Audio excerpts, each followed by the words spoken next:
Fala pessoal, sejam bem-vindos a mais um vídeo. Hoje o dia foi um pouquinho complicado, principalmente para quem ficou tentando clicar muito aqui nesse meio do mercado. Mas utilizando o Fibonacci, tivemos boas oportunidades também. E agora de tarde, o mercado começou a se movimentar muito mais, pernadas bem grandes, né? Essas ondas aqui que o mercado deixou. E no período da manhã foi bem lento. Bom, então vamos lá para as explicações do dia de hoje. Os pontos de Fibo que eu deixei foram esses aqui, desse fundo até esse topo, onde eu mandei lá para o pessoal da mentoria. Esse aqui era o primeiro ponto de Fibo e o segundo de venda era desse movimento aqui completo, onde eu também marquei aqui que o mercado ainda não chegou, mas ainda tem chão para ele ir caso ele tenha interesse hoje. Bom, então vamos começar. Primeiro, o mercado ele já abriu direto nessa região de Fibo e ele andou 445 pontos. Porém, eu não quis pegar esse primeiro movimento. Eu quase cliquei, eu até cheguei a calcular o stop aqui para poder entrar, mas não quis entrar e deixei essa oportunidade passar. E do topo até a região de Fibo, de 61, ele chegou a quase bater 400 pontos. Só que aqui nesse começo, eu não quis entrar. Só que eu tinha essa região aqui de Fibo marcada. Só que antes também, né, tem essa VWAP aqui, VWAP semanal que estava passando no topo desse movimento, que ela estava exatamente aqui. E eu percebi que o mercado, ele estava rompendo o fundo e voltando, né? Rompeu o fundo e voltou aqui, rompeu o fundo e voltou aqui, rompeu o topo e voltou aqui. Então ele estava fazendo esse padrão de alargamento. Então quando eu vi que aqui, né, essa zona de liquidez aqui era do dia anterior. No dia de hoje, formou essa zona de liquidez. Sempre nesse topo aqui é uma zona de liquidez. Então ele capturou essa liquidez, parou na VWAP semanal e aqui dando um zoom, ele deixou esse pivô de baixo, onde ele dá esse candle para baixo, retrai e rompe. E aqui foi onde eu vendi a primeira vez.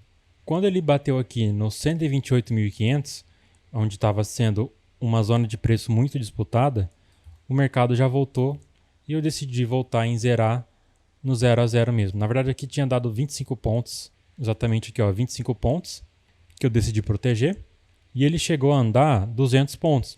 Eu não quis zerar, eu estava aí com stop de 180, queria segurar pelo menos até essa zona de liquidez aqui de baixo, aqui na mínima do dia. Ele até passou depois, mas antes ele voltou 300 pontos, então aqui foi a primeira operação do dia que eu saí no 0 a 0. Depois ele foi na zona de liquidez mais importante aqui que eu estava esperando ele, que eu marquei desde ontem. E como eu falei, ele segurou aqui na zona de liquidez com essa Fibo do topo até esse fundo. Então quando ele retrai aqui na zona de 61,8% e ele arma esse pivô de baixo aqui, foi onde eu vendi. Eu sei que eu não gosto de vender muito, né? Vocês sabem que eu não gosto de vender muito no meio do mercado, porém era um movimento de captura de liquidez. Então, até esse meio aqui, dava para ter tentado vender. Claro que o ideal é ele romper isso aqui e dar a oportunidade aqui em cima. Mas como a UBS, nesse momento, ela começou a vender também, foi bem aqui nesse momento, onde fez, quando ela ficou 10 mil compradas, vendeu. Ficou 10 mil compradas de novo e vendeu. Estava bem aqui nesse momento vendendo. E aí eu identifiquei a XP também comprando aqui, dando liquidez para ela. Foi quando eu decidi vender. Quando o mercado ele já estava aqui, eu decidi proteger. Joguei aqui para o 0 a 0. O mercado não me tirou. E aí saiu bem aqui, ó, nesse momento, saiu a notícia do PMI industrial. Como vocês podem ver aqui, ó, pelo calendário econômico do Profit, aqui em cima. Saiu e aí deu essa estourada aqui para baixo. Eu tava com uma ordem de sair daqui na mínima do dia, tanto é que foi onde eu saí.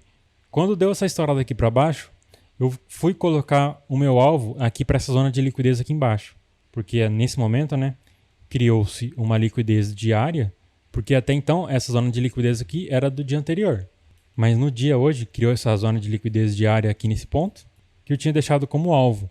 E aí quando deu a notícia, eu tentei colocar aqui, não deu tempo, acabou pegando e me tirando no gain. Foram 440 pontos, se eu não me engano. Deixa eu ver aqui. Exatamente 410 pontos E foi aí que eu finalizei o meu dia. Depois, o índice deu mais alguma oportunidade. Desse fundo até esse topo. No meio, eu sempre não gosto de operar. Exatamente aqui, ó, o mercado já tinha feito o primeiro movimento. Eu não gosto de pegar muito o segundo. Principalmente quando vem força na retração. Quando vem mais fraco assim, ó, eu até tenho mais confiança. Agora, quando ele volta muito forte, eu não gosto. Então, aqui ele teve esse pivô de baixo, deu 200 pontos do ponto de entrada até a máxima do movimento. Depois, novamente, ele segurou essa primeira vez no 61 e depois segurou novamente no 61, dando mais uma vez um gatilho de venda aqui. Eu não recomendo muito entrar no meio, mas se você já fez uma gordura interessante aqui, até vale você entrar até mais leve, com stop pequenininho aqui. E aí até o fundo deu 460 pontos. Depois ele foi até a outra zona de liquidez aqui nesse fundo, que foi a mínima do mercado no dia de hoje. Depois ele chega esticado até a outra zona de liquidez aqui. Quando ele chega nessa configuração esticado vindo do fundo, é venda, porque ele atingiu a frequência de mercado dele. Bom, eu não vou explicar muito, porque senão vocês podem ser levados ao erro caso aconteça um padrão muito parecido, mas eu já expliquei isso numa aula da mentoria. Até tem um Reels no meu Instagram falando sobre isso. Mas enfim, aqui atingiu a frequência de mercado, ponto de liquidez no topo da máxima do dia. Ele vem da mínima máxima esticado. Então aqui seria um bom ponto de venda. Mas caso você não teve essa visão, se a gente marcar a FIBO desse movimento todo, que é uma FIBO de 1.140 pontos, ele segura novamente aqui na FIBO de 61,8%. Aqui ele deixa um pivôzinho de alta. Se você der um zoom, você vai conseguir enxergar ele. E por enquanto, ele já andou até 475 pontos. Até esse topo, 420 pontos. Que dava para ter entrado aqui também com essa liquidez aqui como confluência nessa entrada. O que daria uma certeza e uma tranquilidade muito maior aqui nessa hora de entrar. Bom, então foi isso. Espero que vocês tenham entendido e não tenha ficado nenhuma dúvida. Não esqueça de avaliar o vídeo e deixar o comentário. É isso aí então, valeu e até mais.